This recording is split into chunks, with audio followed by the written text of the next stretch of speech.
여러분 안녕하세요. 더밀크 캐런입니다. CES 2022 탐구생활 두 번째 시간입니다. 이번 시간에는 주요 키워드를 중심으로 알아보도록 하겠습니다. 정 교수님, 올해 키워드 네. 어떤 것들이 있는지 한번 살펴보시죠. 네, CS2022 홈페이지에서 그 주요 키워드를 좀 가져와 봤습니다. 그래서 우리가 이제 보면은 스마트홈이나 뭐 디스플레이, 디지털 헬스, 미래 모빌리티 같은 이런 부분들은 예전에 있던 부분들인데 이제 메타버스라든가 NFT라든가 이제 우주 기술 이런 부분들이 이제 새롭게 좀 등장을 하고 있고요. CS2022에서 이제 비언드 에브리데이라고 하는 부분을 강조를 하고 있습니다. 이제 일상을 초월해서 메타버스랑도 연결되고 그다음에 비대면 환경, 미래 모빌리티하고 연결되고 스마트홈에서 이제 디지털 헬스를 체크할 수 있는 이런 부분들이 이제 연결되는 이런 모습을 이제 보여주고 있는 것 같습니다. 네, 이렇게 키워드 한꺼번에 제시해 주셨는데요. 그럼 하나하나 조금 더 자세하게 알아보도록 하겠습니다. 첫 번째 키워드부터 시작합니다. 네, 뭐 메타버스는 이제 잘 알고 계신 부분이죠. 근데 이번에 CS2022에 이제 상당히 많은 부분을 강조를 하고 있습니다. 네, 그래서 우리가 한번 체크를 해봐야 되는 부분이 있고요. 원래는 이제 페이스북이 참여를 하기로 했지만, 네, 좀 아쉬운 부분이 있죠. 그래서 이제 보면 이제 뭐 브라우저나 스마트폰에서 PC나 스마트폰에서 애플과 구글이 장악하고 있는 플랫폼을 이제 오큘러스 퀘스트 2라고 하는 부분을 통해서 메타버스를 장악하고자 하는 이제 메타 페이스북의 노력이 있었고요. 그다음에 이제 마이크로소프트 부분들 이런 부분들을 우리가 한번 좀 올해 동향에서 체크를 해보면 좋고요. 페이스북이 오프라인 전시를 철수한 게 조금 아쉽긴 한데 이제 그런 부분 좀 보시면 되겠고. 우리나라 업체들을 잠깐 보면 역시 어제 디스플레이도 상당히 좀 중요한 부분 같습니다. 이제 뒤에 이제 디스플레이도 하나 좀 정리를 해놨는데요. LED 디스플레이에서 이제 어떤 휘어지는 OLED를 활용을 해서 이제 버추얼 라이드, 집에서 가상 환경에서 이제 운동을 즐길 수 있는 이런 부분들, 어떤 커브드 OLED 기술에 대한 부분이 많이 있었고요. 다음에 이제 먼저 현대자동차부터 보면 현대가 올해 메타버스에 노력을 많이 했거든요. 여기서 뭐 제페토라든가 아니면 뭐 로블록스라든가 이런 플랫폼에서 어떤 현대 차량을 디스플레이하는 이런 부분들이 있었는데요. 현대가 이제 올해 CS2022에서 강조하는 부분은 두 가지고요. 메타버스와 로보틱스인데 일단 메타버스와 로보틱스를 묶어서 이제 주제 발표를 하겠다 이렇게 좀 얘기를 했습니다. 삼성전자 쪽에서 이제 나온 부분을 보면 이제 삼성전자 올해 이제 로봇에 CS2021도 로봇에 많이 신경을 썼었는데요. 일단은 삼성전자도 현대와 비슷하게 메타버스와 로봇을 융합한 그런 미래 비전에 대해서 이제 발표가 있을 예정입니다. 그리고 이제 하나 잠깐 영상 하나 좀 보고 가실까요?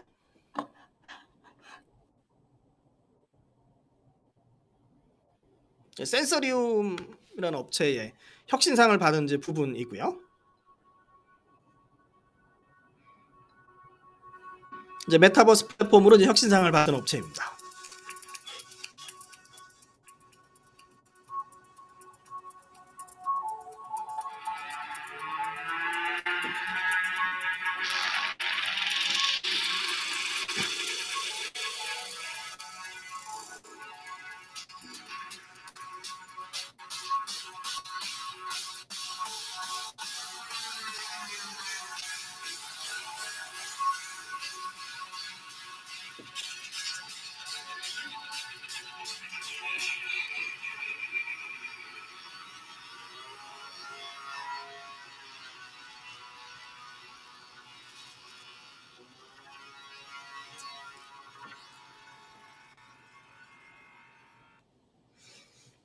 그래서 VR, AI, 블록체인이 결합된 메타버스 플랫폼이고요. 예, 이걸로 이제 혁신상을 받았습니다. 다음에 이제 플랫은 조금 다르긴 해요. 플랫이 하는 건 이제 아이폰에 있는 라이다 센서를 이용해서 현실을 정확하게 측량을 하고 가상 세계에 설치하고 현실 세계로 가져오는 그런 어떤 공간 정보를 해석하고 공간을 스캔하고 캡처하는 이런 앱인데요. 이 앱이 이제 혁신상을 받았습니다. 우리가 한번 참고하시면 될 것 같고요. 한컴에서는 이제 싸이월드 한컴 타운을 이제 전시할 예정이고요. 그다음에 좀 뭐 메타버스 포탈 이런 부분들. 그래서 전체적으로 이제 메타버스 관련해서 이제 여러 기술들이 전시가 될 예정입니다.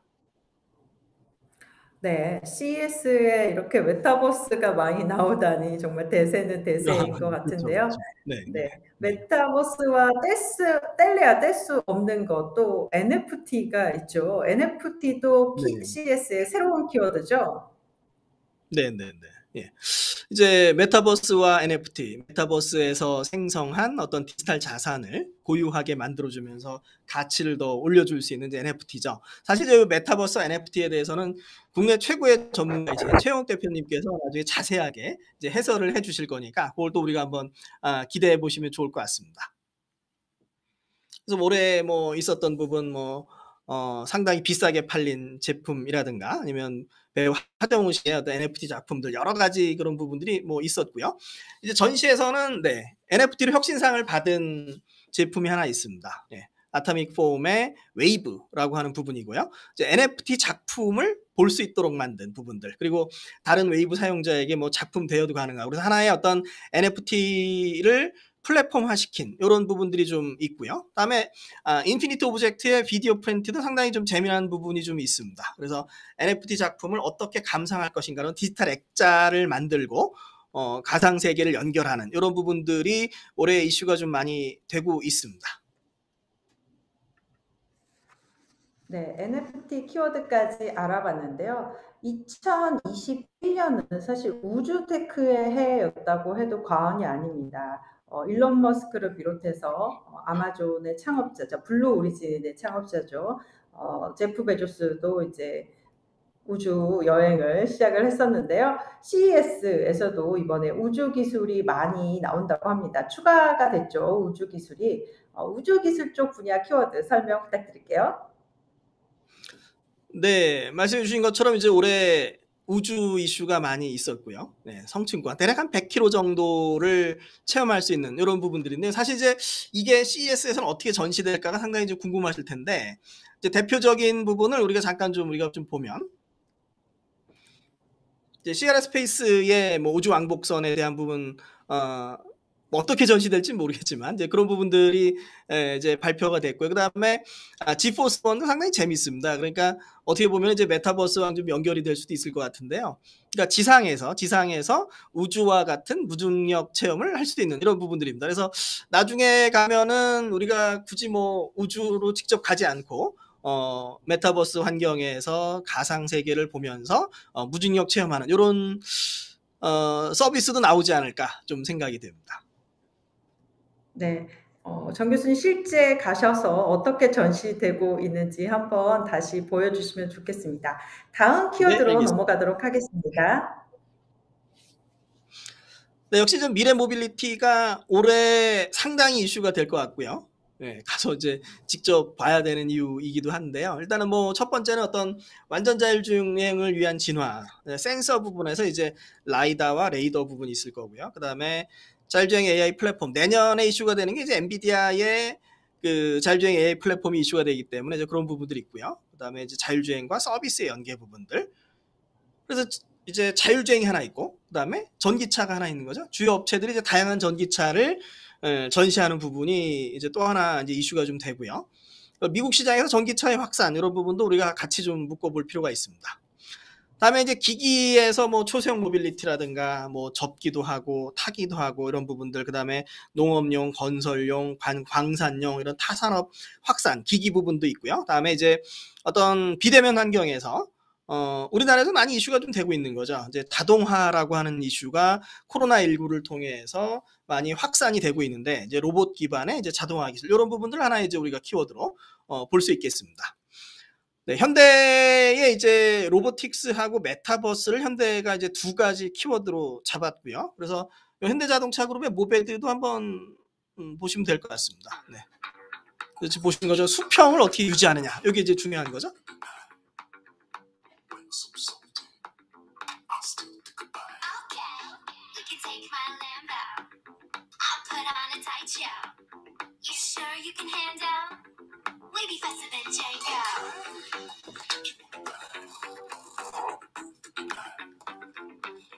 네, 그래서 모빌리티 플랫폼, 특히 이제 배송에서 뭐 물건을 잘 유지해야 되는 배송에서 모베드 플랫폼이 상당히 중요해질 수 있다. 이런 부분이고요. 다음에 이제 어떤 그 스팟하고 아틀라스, 이제 보스턴 다이나믹스가 있는데, 이제 재미있는 부분은 보스턴 다이나믹스가 뭐 직접 혁신사항을 신청하진 않은 것 같고요.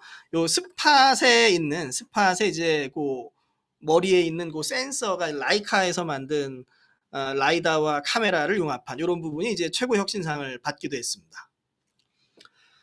다음에 이제 스텔란티스, 이제 크라이슬러, 뭐 그다음에 이제 PSA 저기죠. 그래서 같이 이제 만들어진 합작 회사고요. 여기에서도 역시 어떤 EV 플랫폼에 대한 부분들을 발표를 할 예정입니다.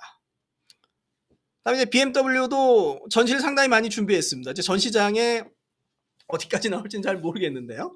뭐 이제 버튼 터치로 차량 외관을 바꾼다든가 다양한 색깔들, 그 다음에 최근에 잘 유행되면서 이슈가 되는 게 이제 차량 내에서 이제 그 컨텐츠를 즐기는 뭐 인카 무비 티어터 이런 부분도 있고요. 그 다음에 전기차에 대한 부분들, 이런 부분도 전시를 할 예정입니다. 벤츠도 이제 EQXX, 뭐 어떤 이름이 될지는 모르겠지만 이제 전기 컨셉트카를 하나 이제 공개를 할 예정이고요.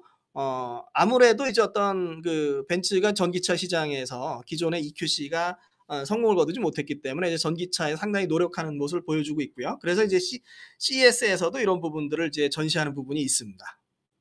최근에 어떤 모터쇼가 이제 약해지고 CES에서 이제 모빌리티가 전체 그 많이 화제가 되기 때문에 업체들이 전반적으로 CES에 신경을 많이 쓰고 있는 부분이 있다, 이렇게 보시면 될 것 같고요. GM에서는 이제 어떤 그 전기차와 함께 이제 실내 공간을 강조한 자율주행 셔틀, 아직 뭐 이제 어떻게 됐다 이런 건 나온 적이 없는데 밑에 있는 정도의 그 사진이 좀 나왔습니다. 그래서 최대의 편안함과 향상된 고객 경험을 위해서 구성된 모바일 거실, 뭐 이런 부분들을 우리가 한번 좀 즐길 수 있을 것 같습니다. 네, 벨로다인의 라이다, 고정형 라이다도 얘기가 돼 있고요. 최근에 현대가 이제 투자가 들어간 부분이 있고요. 그래서 이제 전반적으로 혁신사항 부분 보면은 이제 두산에서의 어떤 퓨얼셀 파워드 VTOL, 그래서 수소 연료 전지로 수직 이착륙이 가능한 이런 부분들 좀 있었고요. 그다음에 만도의 이제 일체형 통합 전자 브레이크 이런 부분이 있었고, 그다음에 이제 특이한 점이 이제 자율주행 센서 부분에서 보면 요 아이콘 디지털 레이더라고 하는 부분이 이제 4D 이미징 레이더거든요. 그래서 자율주행 센서에서 이제 새롭게 등장을 하고 있는데요. 그래서 요게 이제 내년 초에 피스커에 탑재돼서 상용화될 예정인데 이제 최고 혁신상을 받았습니다. 그런 부분들이 있고요. 그다음에 저기 그 AI의 어떤 포사이트, 그러니까 라이다 업체들도 한 2개 업체 정도 이제 혁신상을 받은 부분이 있습니다. 라이다하고 4D 이미징 레이더 자율주행 쪽에 좀 있고요. 다음에 요 트라이아이의 제품은 이스라엘 업체인데요. 삼성 벤처 투자에서 이제 투자가 들어가서 이제 화제가 됐던 업체고요. 이제 열악한 가시성 조건에서 카메라보다도 더 잘 볼 수 있는 연기 환경 정도를 이제 볼 수 있는 이런 센서입니다. 그래서 저가로 만들 수 있는, 그래서 라이다보다 저가로 만들 수 있는 이제 숏웨이브 IR 센서 이런 부분이고요. 그다음에 이제 뭐 그 요 블랙 아크라고 하는 부분, 요 라이다하고 카메라가 융합된 부분인데요. 요런 부분들 라이카가 이제 최근에 요런 다양한 센서들을 많이 내놓고 있는데 올해 이제 그 NC 소프트에서 그 건물 같은 거, 문화재 같은 걸 스캔할 수 있는 센서를 라이카를 써서 하겠다 이런 발표가 좀 있었는데요. 지금 나온 어떤 라이다 카메라 융합된 요 센서는 지금 보스턴 다이내믹스 로봇계 스팟에 장착이 되어 있고요. 여기 옆에 있는 시그봇은 네, 우리나라 업체입니다. 로봇용 소형 라이다를 만들어서 이제 혁신상을 하나 받았습니다. 다음에 로봇으로 가면은 여기 그 뭐 달 로봇에 달 착륙 로봇용의 기술을 적용했다 이런 부분이 하나 있고요. 일본 쪽 부분이고요. 그다음에 헤이봇 같은 경우에 이제 힐스 엔지니어링 부분들 평택대학교 박명규 교수님의 회사입니다. 그래서 스마트 로봇, 이제 소독도 하고 가이드도 하고 이런 어떤 비대면 로봇이고요. 그다음에 해양 쓰레기 제거 로봇 부분들. 그다음에 존 디어의 요 최고 혁신상 받은 분 상당히 재밌습니다. 네. 잡초를 인지해서 잡초에다가만 제초제를 뿌리겠다 이런 부분이고요. 존 디어의 제품들도 이제 한 해 한 해 좀 진화를 해 나가고 있습니다. 네, 설명 잘 들었습니다. 정말 CES가 모빌리티 쇼가 되고 있다고 네네. 해도 과언이 아닐 정도로 정말 많은 기업들이 참여하고 있는데요.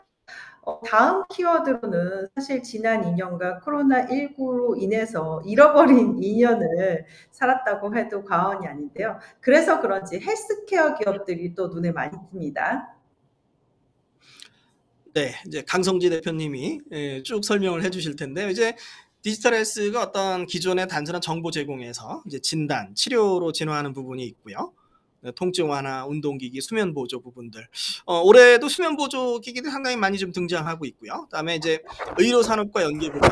우리나라보다 이제 미국 쪽이 상당히 빨리 이제 나가는 것 같고요. 그다음에 노약자 보조라든가 그러니까 코로나 관련 기술도 올해 상당히 많이 전시가 있을 것으로 보입니다. 아까 이제 파트 1에서도 말씀드렸던 에봇이고요. 예. 연속 혈당 측정 시스템 부분. 그래서 피와 지방에서 물론 이제 설명서를 읽어보니까 이런 건 나오거든요. 그러니까 피와 지방을 채취를 해야 되는데 잘못하면은 피와 지방이 얇으면 뭐 과다 출혈이 있을 수 있으니까 조심해라 이런 게 있지만 이런 부분 하나 있고요. 그다음에 테스트 앤 패스 CS하고 이제 직접 관련되는 부분입니다. 그래서 빠른 시간 내에 이제 코로나 감염을 식별할 수 있는 부분들 이런 부분들이 있고요. 그다음에 뭐 헬스케어 반려동물 헬스케어 앱이라든가 요 에치로보틱스는 우리나라 업체입니다. 작년에도 혁신상을 받았던 업체고요. 그래서 전반적으로 어떤 그 코로나19 진단에 대한 부분들과 그다음에 이제 건강을 증진할 수 있는 이런 기기들이나 이제 뭐 소프트웨어 부분들이 디지털 헬스 쪽에 전시가 많이 있을 것으로 생각이 됩니다. 네. CES 하면은 사실 대형 디스플레이와 가전이 정말 메인이었었잖아요. 네. 올해도 역시 그 동향 빠뜨릴 수 없겠죠? 디스플레이부터 설명해 주시죠. 네. 상당히 재미있는 트렌드입니다. 대표님께서 말씀해 주셨던 것처럼 뭐냐면 전통적으로 CES는 무조건 큰 디스플레이를 이제 강조를 해왔고요. 그래서 뭐 292인치짜리 뭐 마이크로 디스플레이 뭐 이런 게 있었는데 올해 재밌는 부분은 이제 메타버스 흐름과 연결이 되면서 맨 아래에 있는데요. 그 마이크로 디스플레이가 이제 어떤 메타버스와 연계돼서 이제 소형 디스플레이에 쓰이는 거죠. 어떻게 보면 이제 어떤 마이크로 디스플레이가 대형 디스플레이에 쓰이기엔 가격이 상당히 비싼데 소형의 어떤 메타버스용 디스플레이 쪽에는 이런 부분들이 많이 좀 이슈가 좀 있다. 이렇게 좀 보시면 될 것 같습니다. 그래서 우리가 미국의 뭐 코핀이라든가 우리나라 이제 서울 바이오시스도 올해 이제 전시가 좀 예정이 되어 있고요. 다시 이제 디스플레이 이슈로 들어가서 이제 뭐 플렉서블 디스플레이, 그다음에 트랜스페런트 디스플레이, 그다음에 OLED 정도가 좀 이슈가 되고요. 삼성 폴더블 폰은 지금 갤럭시 Z 플립 같은 경우에 분야 최고 혁신상을 받았습니다. 이제 작아지면서 사용성이 상당히 다양해지는 측면들 이런 부분들이 좀 인정을 받은 것 같고요. 그다음에 뭐 LG 디스플레이의 뭐 버추얼 라이드라든가 미디어 체어라든가 이런 부분들이 있고 그다음에 이제 또 하나 이제 플렉서블 디스플레이가 이제 중요해지는 부분이 역시 이제 차량용 디스플레이 부분이 있습니다. 그다음에 이제 투명 디스플레이 부분이 있고요. OLED 시장에서 OLED TV 같은 경우에 상당히 재미난 이슈가 좀 있습니다. 그러니까 매년 OLED, QLED 경쟁을 우리가 봐왔는데요. 코로나 시장을 겪으면서 OLED TV 시장이 이제 크게 성장하고 있습니다. 이게 이제 재미난 이슈가 이제 QLED가 밖에서는 밝은데 코로나19로 사람들이 안에서 실내에서 생활을 하게 되면서 이제 OLED TV를 더 선호하게 된다라는 소비자 분석 리포트들이 이제 계속 나오고 있거든요. 그래서 어떤 시장 변화에 대한 부분들을 한번 우리가 체크를 해보면 될 것 같고요. 지금 차량 디스플레이 쪽에서는 또 LG 디스플레이가 이제 OLED 디스플레이 시장의 한 90% 이상을 점유를 하고 있는 점도 앞으로 이제 성장성을 좀 기대하게 하고 있습니다. 그래서 LG 디스플레이에서 이제 투명 디스플레이라든가 뭐 이제 커브드 디스플레이나 버추얼 라이드라든가 뭐 OLED TV라든가 이런 전시가 좀 있을 예정이고요. 다음에 어떤 그 차량용 디스플레이도 상당히 좀 중요한 부분이 있습니다. 그래서 그 OLED, 특히 POLED 시장이 많이 확대되고 있다. 그래서 2021년 1분기에 뭐 차량용 OLED 시장 점유율에서 91%를 지금 LG 디스플레이가 차지하고 있는 부분들, 이런 부분들도 모빌리티 시장하고 연계해 상당히 중요하게 이제 보면 좋을 것 같고요. 지금 이제 그 삼성 쪽에서 OLED TV 쪽에서 이제 디스플레이 패널 쪽에서 준비하고 있는 부분, 삼성 디스플레이 쪽이 준비하고 있는 부분 이제 QD OLED 부분이 있습니다. 그래서 요 부분은 이제 아직 뭐 이제 생산까지 들어간 부분은 아니지만 공개 가능성이 있다. 이렇게 이제 기사가 좀 나오고 있고요. 왜냐하면 이제 시제품 정도는 이제 뭐 만들 수 있는데 문제는 이제 요걸 양산까지 얼마나 빠르게 가느냐가 이제 차세대 디스플레이에서 LG와 삼성의 경쟁에서 우리가 좀 지켜보면 좋을 것으로 생각이 됩니다. 네, 그래서 이제 전반적으로 이제 디스플레이 부분에서 이제 나온 부분들 쭉쭉 보시면 되겠고요. 2021년 CES에서도 사람들이 코로나로 인해서 집안에 머무는 시간이 길어지다 보니까 홈 이코노미 관련된 제품들이 많이 나왔었는데요. 올해 역시 이 트렌드 계속될 것으로 보이죠. 스마트 홈 트렌드에 대해서 설명해 주시죠.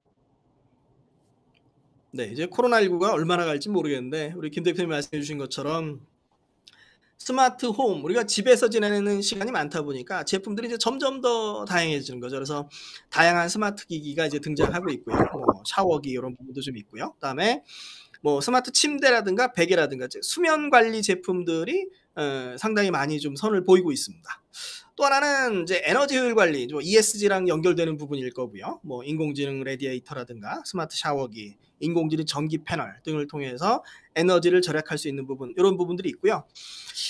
다음은 세 번째 모니터링 기술은 이게 좋다 나쁘다라고 어떻게 보는가에 문제가 있을 수 있지만 어쨌든 그 실내 생활에서 우리가 예를 들어서 긍정적인 부분만 우리가 보호하면 관리가 필요한 부분들이 있을 수 있습니다. 뭐 노인분들이라든가 환자분들이라든가 이런 분들을 어떻게 효율적으로 관리하고 케어할 것인가, 이런 부분에서 어떤 실내 전용 카메라라든가 비행 카메라도 있을 수 있고요. 그다음에 낙상을 모니터링한다든가 또는 아기를 모니터링한다든가 여기에 뭐 레이더 센서도 들어가고 다양한 센서들이 들어가는 이런 측면들을 우리가 한번 좀 바라보면 좋을 것 같습니다. 스마트홈 주요 기술들 보면 V터치는 우리나라 업체죠. 딱 보면 버추얼 터치 이런 부분인데 여기에 뭐 직접 어떤 그 터치 스크린을 터치하는 것이 아니고 손으로 이제 가리키면 제어가 가능한 이런 기술로 매년 이제 혁신상을 받고 있고 올해도 이제 혁신상을 또 받았습니다. 다음에 이제 레이더를 이용한 자세 인식 많이 나오고 있고요. 그래서 자세를 어떻게 인식해서 환자분들이나 노인분들의 건강 관리를 도와드릴 것인가, 이런 부분들이 있고요. 그다음에 매크로액트, 우리나라 업체입니다. 인공지능 반려 고양이 로봇. 국민대 고양이들이 상당히 인기인데요. 고양이 로봇으로 가는 부분들. 그러니까 반려동물 시장도 어떤 반려동물 케어 부분이 하나 있고요. 그다음에 반려동물이 이제 수명이 짧아서 좀 그 반려동물이 이제 그 죽음을 맞았을 때 상당히 이제 슬퍼하는 부분이 많기 때문에 또 고양이나 개, 강아지 로봇을 만들어가는 부분 또 하나 이제 트렌드가 좀 되는 것 같고요. 다음에 이제 뭐 와이파이 전기 레디에이터라든가 전기 패널 부분들, 이런 부분들, 그래서 모니터링 부분들, 그 다음에 에너지 솔루션 부분들, 그리고 기기의 다양화 부분들, 이런 부분들이 이제 스마트홈에서 주요 기술이 될 것으로 보입니다. 네, 교수님, 지금까지 CES에서 CES 2022에서 조명된 7가지 트렌드에 대해서 설명해 주셔서 감사합니다. CS 탐구 생활 두 번째 편에서는 이렇게 주요 키워드를 정리해 드렸는데요. 여러분 어떠셨는지 모르겠는데요. 그러면 저희는 다시 3편에서 돌아오도록 하겠습니다. 시청해 주셔서 감사합니다. 감사합니다.